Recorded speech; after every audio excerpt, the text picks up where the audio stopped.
전환 비용이라는 거는 고객이 이쪽 회사에서 다른 회사로 옮겨갈 때 드는 비용이 전환 비용이죠. 전환 비용이 제대로 작동을 하려면은 A 회사에서 B 회사로 옮기는데 드는 비용이 바꾸었을 때 얻는 이익보다 더 작을 때 전환 비용이 발생합니다. 예를 들어서 통신회사를 한번 보죠. 제가 만약에 집에 KT 인터넷을 쓰고 있는데 약정이 다 돼서 이제 SKT로 옮기려고 한다고 가정을 한번 해볼게요. SKT와 KT 간에 속도나 이런 것은 차이가 없죠. 프로모션, 사은품 이런 게 차이가 있을 텐데 사은품을 받아서 얼마의 이득이 있을까요? 예를 들어서 5만원, 10만원의 이득이 있다고 해보죠. 근데 만약에 옮기는데 드는 비용, 새로 사람이 와서 모뎀을 설치하고 가져가고 전화를 해서 바꾸고 신청을 하고 이런 데 드는 시간적인 비용, 이게 더 크다고 생각을 하면은 옮기지 않겠죠. 바로 이게 전환 비용입니다. 옮기는데 드는 비용이 옮겼을 때 얻는 이익보다 더 크다면은 굳이 안 옮기겠죠. 이런 전환 비용은 여러 가지 사업에서 발생을 하는데요. 제트 엔진 같은 거 만드는 회사. 이 제트 엔진 같은 거는 사고가 한번 나버리면은 엄청나게 큰 사고가 일어나죠. 그래서 이 비행기를 만드는 회사들은 제트 엔진을 납품하는 업체를 잘 바꾸지 않습니다. 예전부터 계속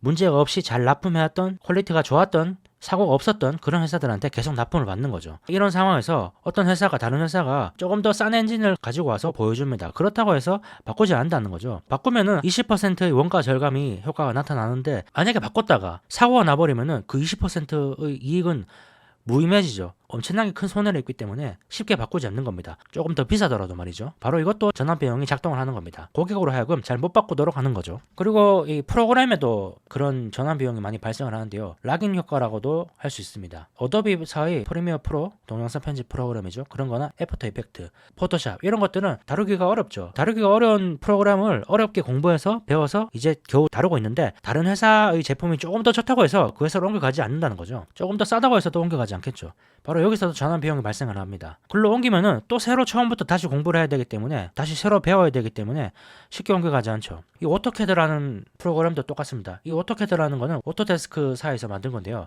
도면이라든지 이런 거를 그리는 프로그램입니다. 오토캐드는 학교에서도 오토캐드를 사용을 하기 때문에 회사 역시 오토캐드를 사용해야겠죠. 신입사원이 오토캐드 말고 다른 거는 하지 못할 테니까요. 그럼 다른 좋은 프로그램이 나왔다고 해서 회사도 그렇고 학교도 그렇고 쉽게 그 프로그램으로 옮겨가지 못하겠죠. 또 비슷한 이유가 의료기기 같은 것들도 처음에 들어올 때 엄청나게 교육이 필요하죠. 의료기기 부분에서도 전환 비용이 발생을 합니다. 한국 기업은 어떤 게 있을까요?